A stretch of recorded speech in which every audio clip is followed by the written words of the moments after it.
All right, so I think it's time. Good morning or good afternoon, everyone. Right now, I see 30 people joining this Indoor Ag Science Cafe. We are doing this every month basis. So we have a great speakers already lined up for the first 6 months. So we are so excited, and I hope you do too. I'm Chieri Kubota. I'm a professor at Ohio State University. Here I see Carrie Mitchell and Chris Peterson joining us. Those are the project members. We started doing this indoor cafe, and then I'm sure others are joining soon. I'm here as well, Jerry. Oh, hey Eric, yay! Yeah, there's Eric. How are Ohayo you? gozaimasu. Ohayo gozaimasu. All right, so okay, let's start. Going to my presentation. I think I'm recording, so that's fine. Okay, so today I automatically muted everyone as soon as you enter. So if this doesn't work, I will do the other way. So you have to manually mute. But muting is showing this lower left corner to control. If you can't control, maybe if you are calling in and cannot unmute, I think you have to text me in a chat line or something and let me know so that I can administratively unmute for those who are calling in by phone. Okay, so it's always best to use computer connection if ever possible, because you have full control to unmute and mute. Okay. All right. So today's agenda, usually, again, if you are new to this cafe, we have two parts in this cafe. One is welcome, information, and topical presentation. And then today I'm giving a presentation, hopefully 20 minutes or so, but I like to get some quick questions in the middle, so it might go a little bit longer than that.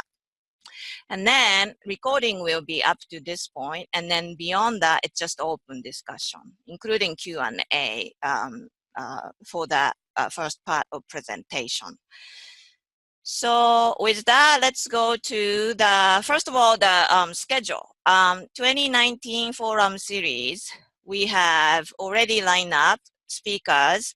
And then again, it's gonna be Tuesday every month, selected day and time. And most of the cases we do 11 a.m. Eastern, except one case.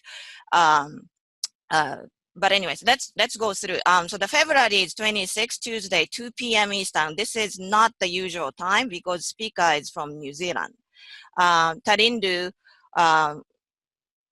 Wararatini, if I pronounce right, Tarindu, Autogrow.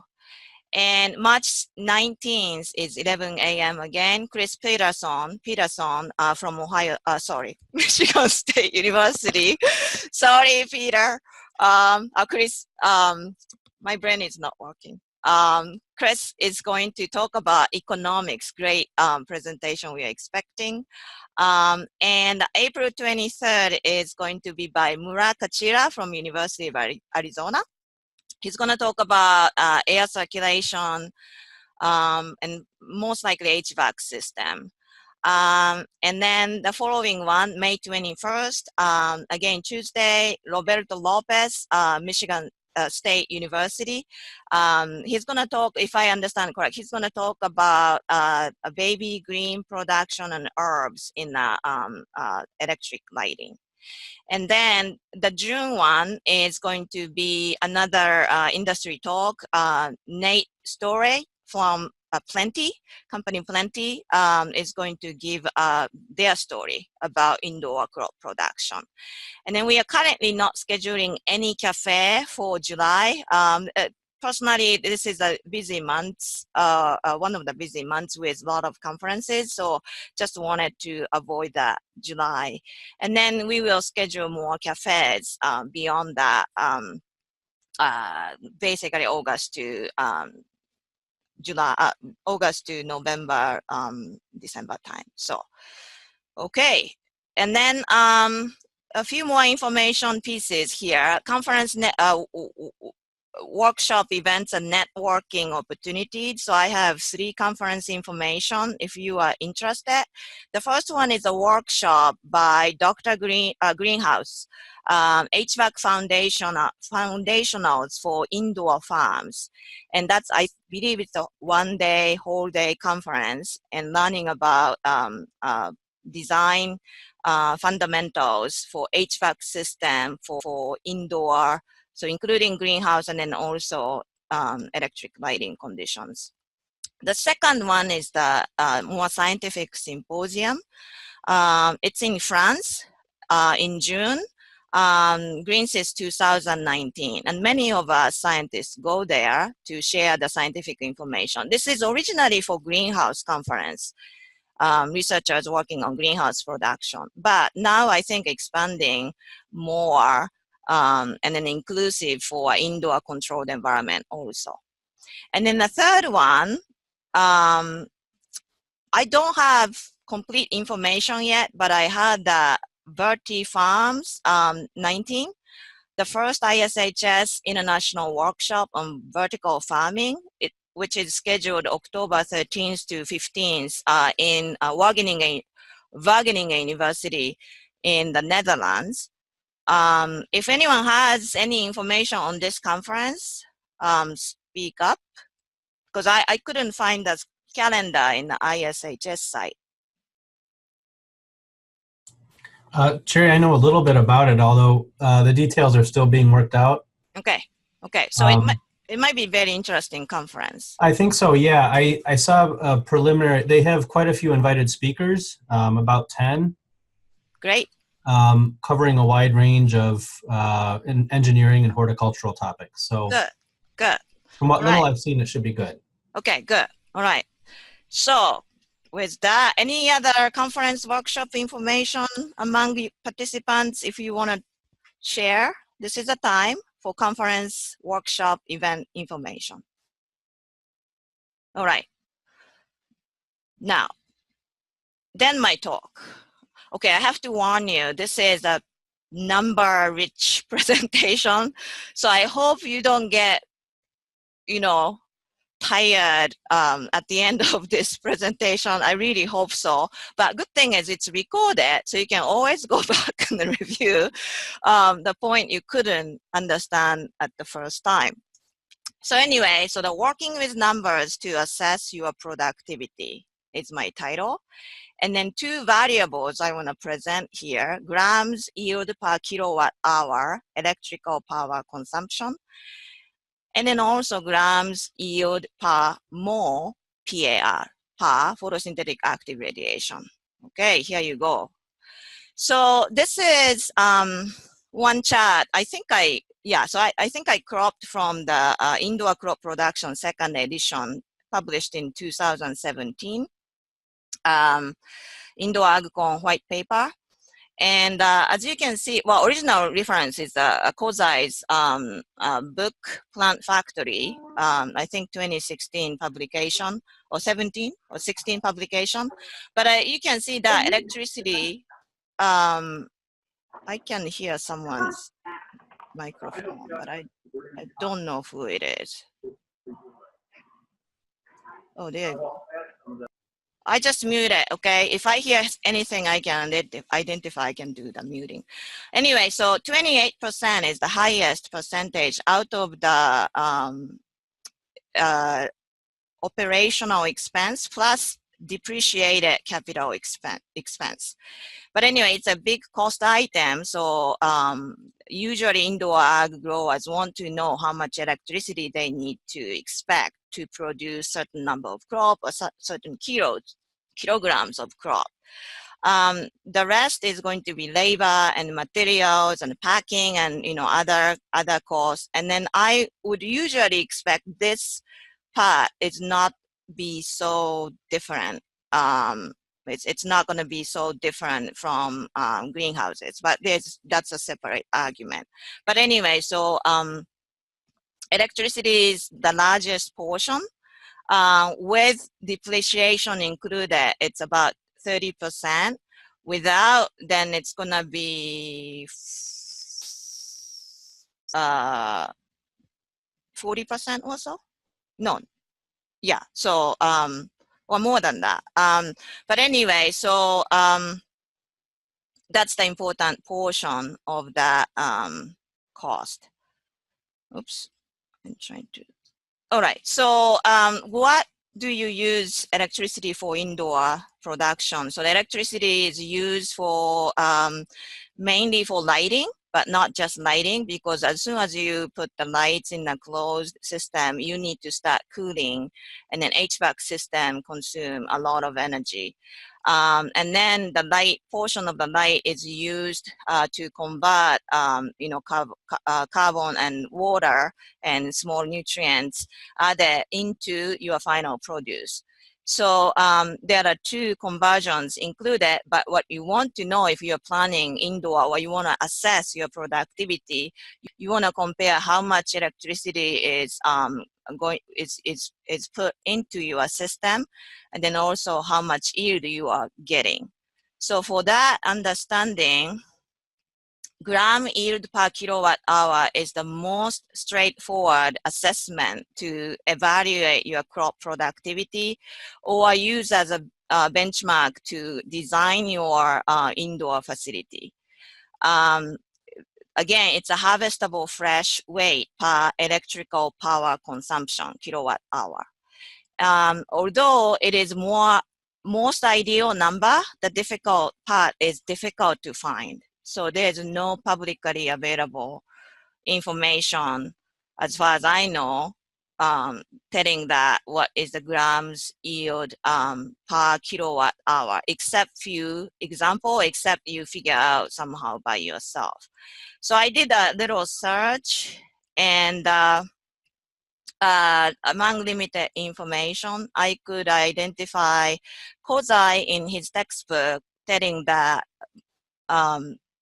current, quote unquote, current plant factories having this range, 100 grams kilowatt hour. I think his original saying is like a 10 kilowatt hours for 1 kilos of production. So that is converted as 100 grams per kilowatt hour input of electricity. That includes, again, lighting and everything else, HVAC and everything else. But he was saying that this value can be more than 200 grams per kilowatt hour. So that sounds good. And then other references I found, one is Quebec-based economic analysis published last year, was saying certain yield per input of kilowatt hour, and then from that I estimated as 51 grams of fresh mass coming out per input of 1 kilowatt hour. The other study was Wageningen group, Dutch group, and then it seems like they are using a crop modeling to figure out the number, and they seems to be based on 81 grams per kilowatt hour. So there are some information available, but again, it is very difficult to get more information, or what is causing that kilowatt hour. Is there any way to reduce the cost or increase the efficiency? But again, this value is great because kilowatt hour can be easily translated to the cost, electrical, cost, using 10 cents per kilowatt hour or 20 cents per kilowatt hour rate. You can easily convert the electricity cost. But to figure out what is causing that, you need to understand all the factors such as lamp efficiencies or lighting design and HVAC system efficiency. Without knowing that, you really cannot judge this number, what is causing high and low value. And then also another unknown factor is this conversion, light to light output to the yield. So because of that issue, I know that's the best assessment for the production system as a, grams per kilowatt hour, but I was looking for a better and more straightforward, easy to find value. And I came up with this mole-based productivity. And then I believe NASA people use that quite a bit, but more like a dry mass-based productivity. Now, dry mass is more directed to the photosynthesis, but growers usually don't want to measure dry mass and don't know much about dry mass versus fresh mass. Fresh mass is what they are setting.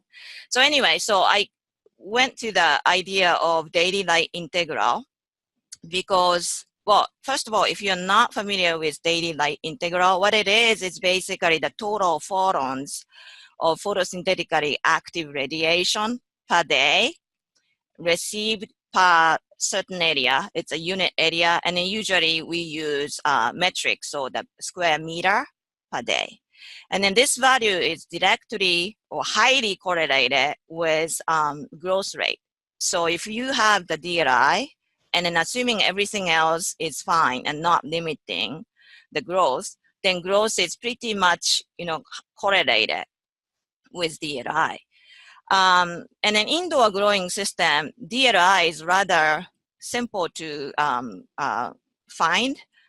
Greenhouse DLI is more challenging because the light intensity changes over time, but indoor growing conditions, if you know the photo period, how many hours you are providing, at what is the instantaneous light intensity, and you can easily convert, as an example, 16 hours of photo period, and then your instantaneous light intensity is 100. And then there are 3,600 seconds in hour, and divided by 1 million to convert small micro mole unit to large mole unit. And then that comes up here 5.76 moles per square meter per day. So I wanted to use this value because I wanted to see the conversion of this, the light output to the yield. And then use that as a sort of starting point and looking for the value reported elsewhere. So anyway, so what is grams per grams yield per mole PAR is really productivity measurement in terms of harvestable fresh weight over total photons of photosynthetically active radiation. And that is the usable light for photosynthesis. And it's a more directly related with crop productivity. So it doesn't include HVAC efficiency or lighting efficiency or light design and things like that. So just specific for the crop, how much light you're providing and how much, the conversion. And relatively easily found in literatures because scientists report light intensity, photo period, planting density, and the final fresh weight or dry weight. And in that case, you can easily estimate who is providing what level of numbers.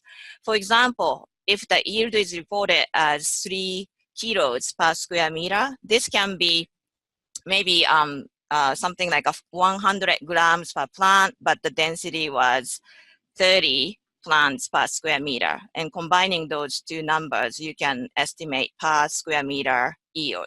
And then in this case, 3 kilograms per square meter.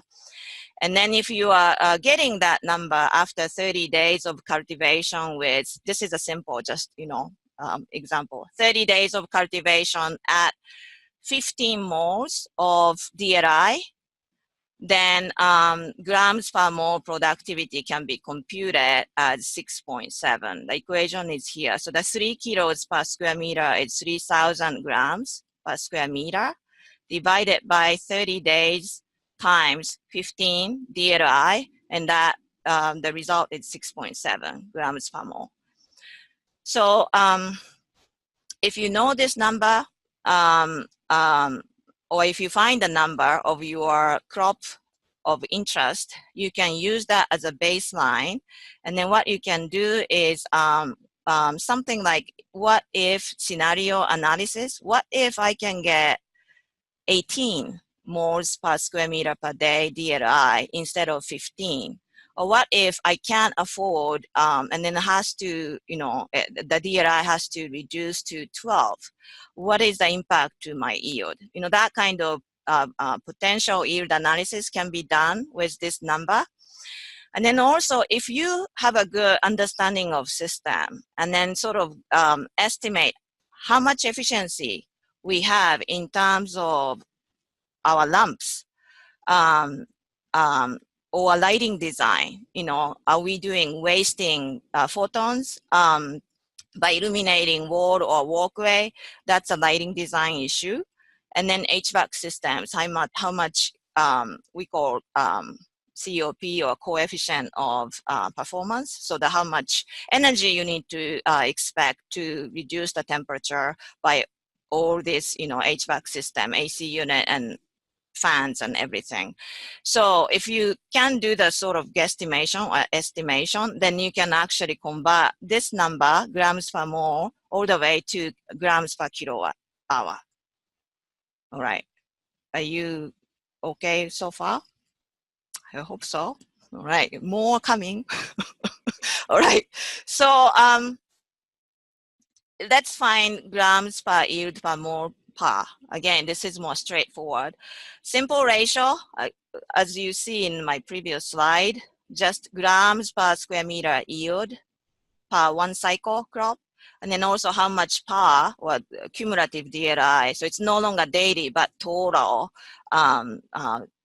photosynthetic active radiation over the crop. And then if you use per square meter base, you have to use per square meter base here so that you get the two values. And then ratio is basically grams yield per mole PAR. If you are doing respacing, transplanting from seedling stage, final production, or seedling stage to the second production stage in the medium density, and then low density at the final stage, for example, respacing twice, then this computation becomes a little bit more complicated. And then I hope you can follow this because I have a example underneath.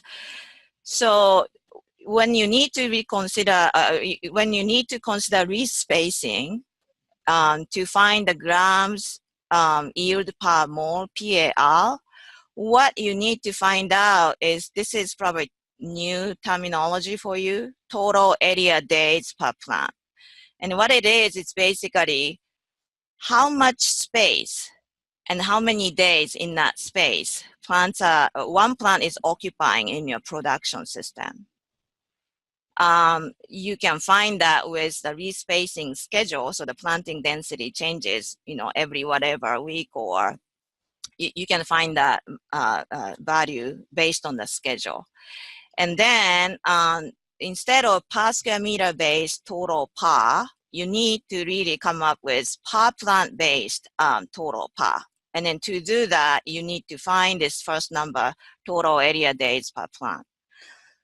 So here is the example. It's a simple example. So there are two stages only. So just one respacing in the middle.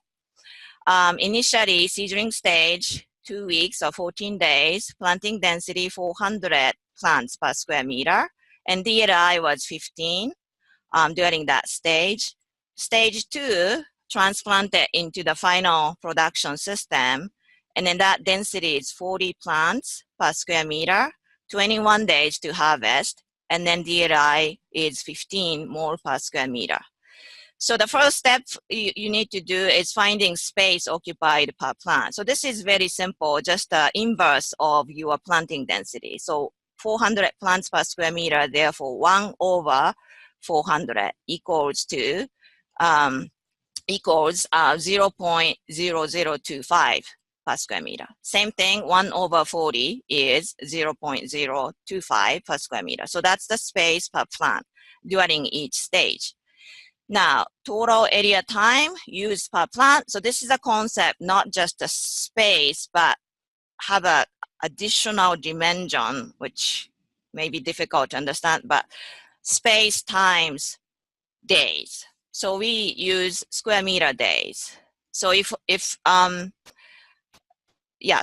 the space occupied per plant is 0.0025 times 14 days, you are occupying this space for 14 days. So the multiplication of those two numbers give you 0.0035 per square meter days. So this number times 14.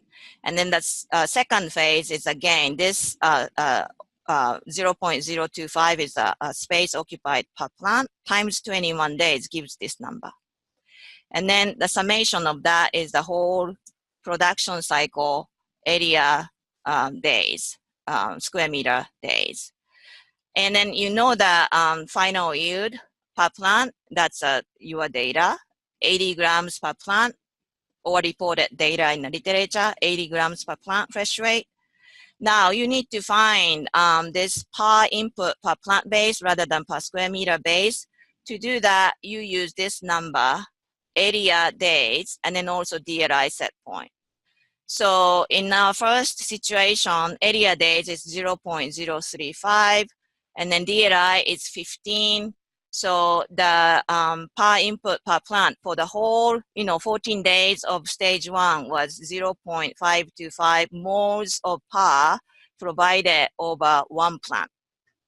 And then the same thing, this area time or area days times 15 DRI happen to be the same DRI, then you get 7.875 moles per plant. So now the summation of those two, because there are two stages, is the total moles received per plant, or received in the space plant is occupying. Okay, so that's summation of those two, 8.4. So now 8 grams per plant was the yield, and then the input was 8.4 moles per each plant. So just the ratio, 80 divided by 8.4 equals to 9.5 grams per mole. So that's the gram per mole when respacing is considered. So as compared to the first approach, it's more complex, but I show you why this is so important, because this is a great way to increase this grams per mole value. In other words, productivity value. Okay. You have any questions so far? Okay. I hope you're awake. All right. So how you're gonna use grams per mole? Well, one way is to convert this back to grams per kilowatt hour so that you can estimate electricity cost, which is 30% of the total cost, and then more than that in operation cost. To do that, you need to make assumptions. Unless you know exactly what you are getting, if you do an analysis, I think you can find it. But the first one you need to find is the lighting efficiency, which is basically how much of the light emitted by the lamps actually falling over growing area of your production system. If you are doing wasteful usage, the efficiency could be as low as 50%. If you are doing great design, so the more targeted light over the growing space, then efficiency could be 90% or more than that. The second assumption you need, or second value you need to find out, is the lamp efficiency. So that's how much electricity is going to be converted to PAR, photosynthetically active radiation. And then nowadays, LED horticultural lighting companies can provide those numbers. 10 years ago, it was challenging to find this number, but now you can request a number, and most of the horticultural lighting industry can provide this for you. And then it seems like it currently range of as low as 1.0 as high as 3.0 micromoles per joule. So the energy input, and then how much moles of photons are coming out from your lighting lamps. And then the third one is the HVAC efficiency. This is I hear from HVAC engineer telling that it's not unusual to find, you know, the same amount of energy used for lighting is also used for HVAC system. So I put, it could be 25% more if it is designed well, or less, or all the way to 100% more. So that basically, if you input 1 kilowatt hour for the lighting, then you need to add additional 1 kilowatt hour for cooling, or, you know, the circulation air.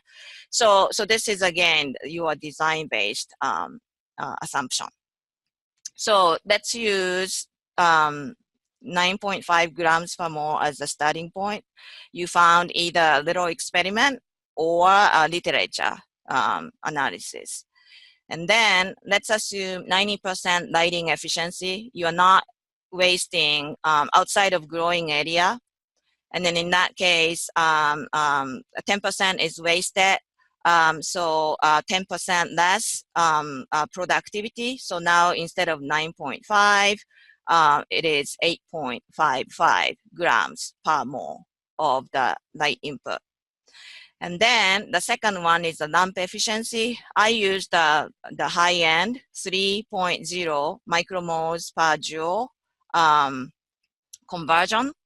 So what I did was 1 mole per, so 1 mole divided by 3.0 micromole. So the 1 mole is 1 million micromoles. So divided by 3 equals to 333,333 joule. It's a little big number, so I convert it to kilojoule, so 333.3 kilojoule. And then this is actually 0.0962 kilowatt hour because 1 hour has 3,600 seconds. So, so I can now know that what is 1 mole takes, what is 1 mole taking in terms of electric energy. So now it's a 0.026 for the lighting. Now you have to add HVAC energy. So I assume good, efficient HVAC system design and only 25% more of the lighting energy equivalent. So just add it times 1.25, adding 25% on top of this number, and then I came up with 0.11575. Sorry for the too many digits. Kilowatt hour total electric power usage to produce 8.55 grams of fresh weight.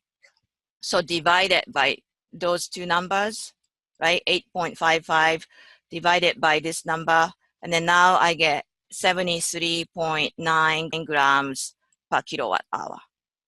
So that's sort of in the range reported by literature. And then also, well, I wait until to the end. But anyway, so that's how you come up with multiple assumptions. If you know gram per mole, there's a way to find grams per kilowatt hour also. Okay. All right. So another usage of gram per mole is estimating potential yield of your production system.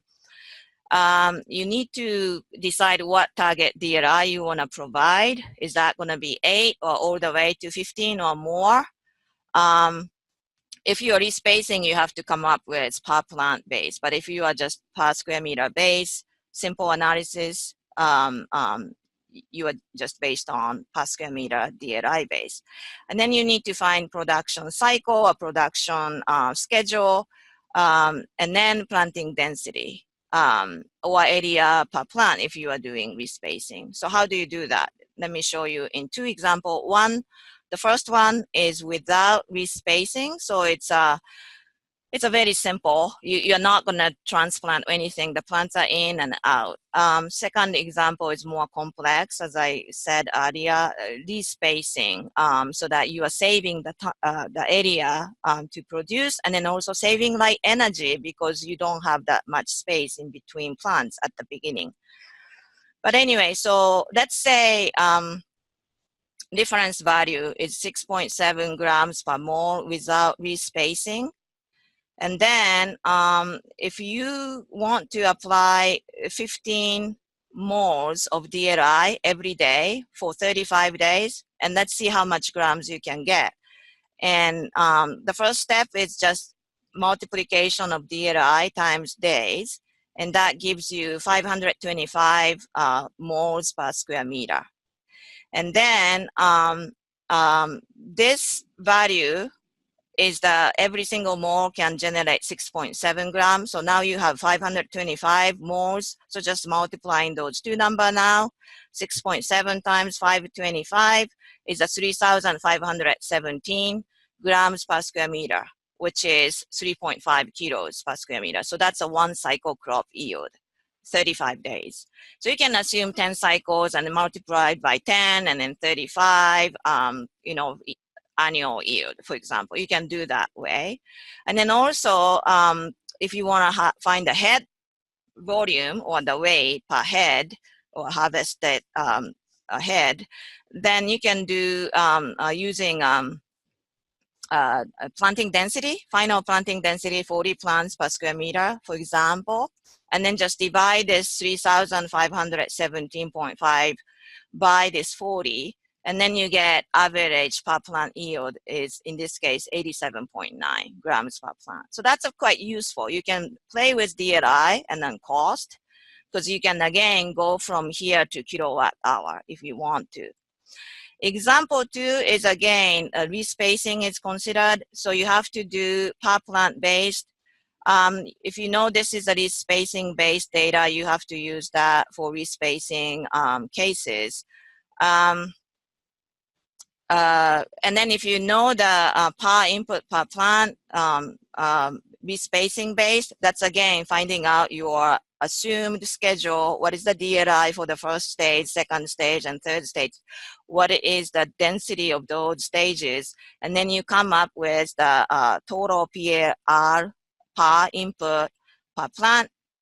And then per plant yield can now compute with this number and this number, just multiplication of those two. And then now in this particular scenario, 79.8 grams per plant.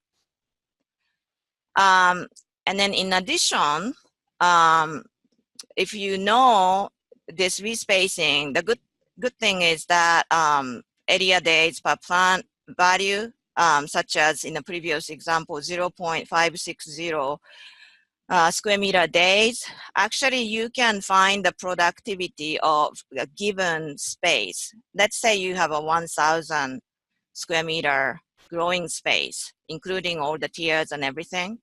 And then 1,000 divided, 1,000 space, and then you have a 365 days available. So that your total area days available per year is 1,000 times 365 days. So 365,000 square meter days divided by one plant based square meter days. In this case, in our previous, the table, 0.560 per square meter per day, per square meter day. It's not per day, per square meter day. So the multiplication. So dividing with that number, it gives you how many number of plants you can actually theoretically produce from your 1,000 square meter growing space and over the 1 year period. And that gives me 651,785 plants. Now, be careful using this number because this is theoretical number. So basically assuming every single space is always used, no wasteful waiting time, no gap, no unused space in your production system. So you may want to consider, okay, usage rate, maybe 75% or 70% of the area is used, then you can reduce that number. But anyway, so that's the total number.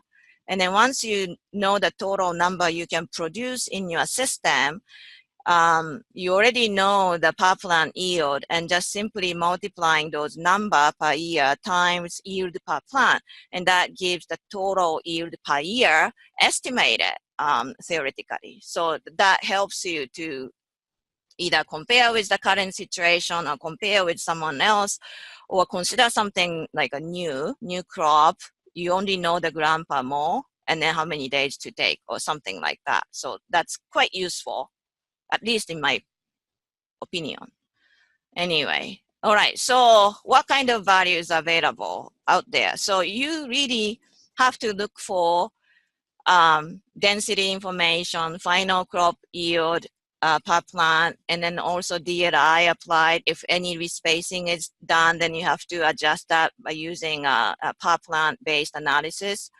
But here are some numbers I quickly searched a couple of days ago, Google Scholar search, and different varieties of lettuce. I just limit lettuce, so, but you can look for kale, you can look for maybe basil, same thing. So literatures don't necessarily report this gram per mole directly, but you can find out again with all the reported information. So now, anyway, so I see the number as low as 2.5.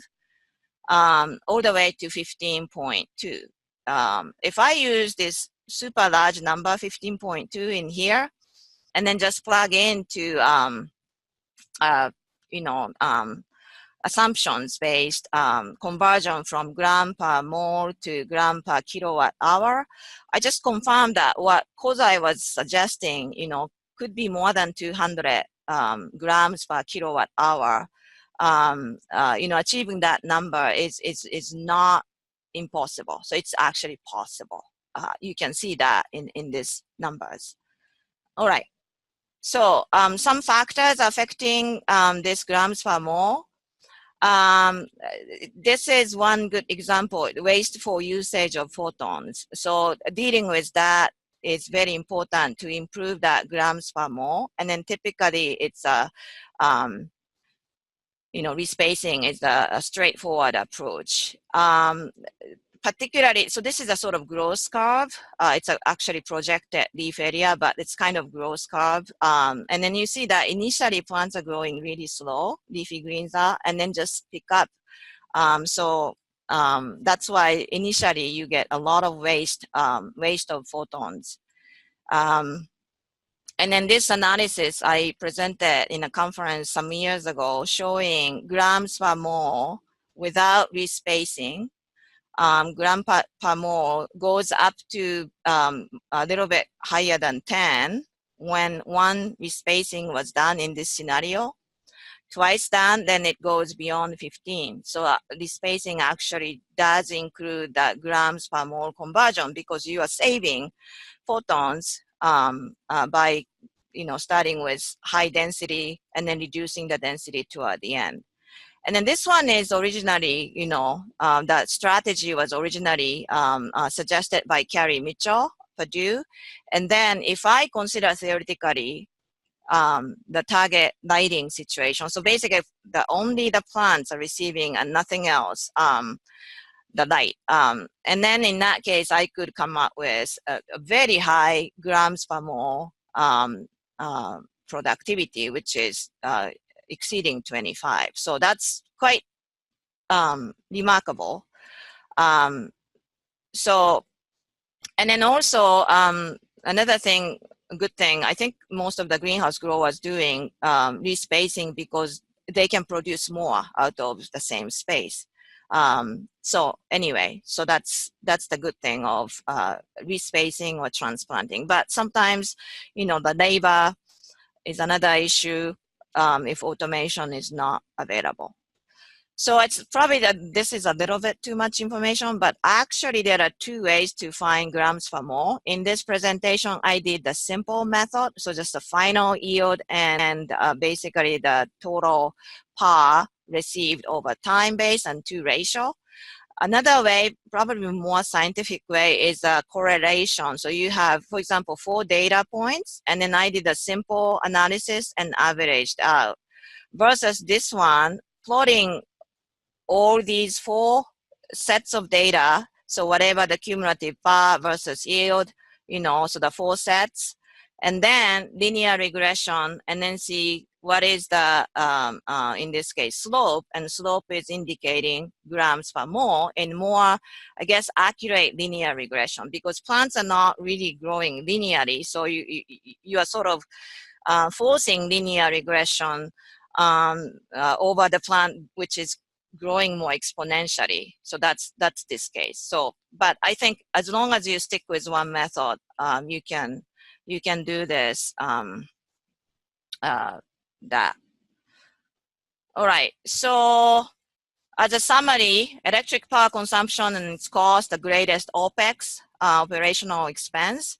And then productivity or efficiency can be expressed with gram per kilowatt hour or gram per mole per. And then gram per mole is more direct number, and then you can find easily from literature, and then convert to kilowatt hour. All right, I think that's all I have.